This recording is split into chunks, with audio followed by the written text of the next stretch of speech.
Gobyernong walang naiiwan. Dito dapat nagsisimula.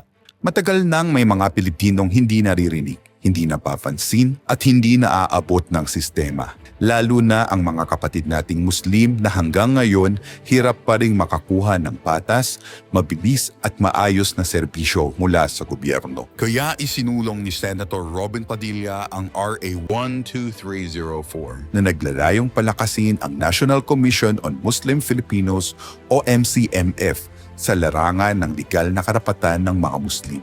Anong laman ng panukalang ito? Gawing digital ang legal na proseso, mas madaling access sa Sharia courts, updated na datos patungkol sa demographic ng mga Muslim Filipino. Pero tandaan, hindi lang ito para sa Muslim community. Ito ay para sa isang mas patas at makataong gobyerno. Isang gobyerno na hindi namimili ng relihiyon, kultura o lugar. Unang hakbang para siguraduhin na walang Pilipino ang naiiwan.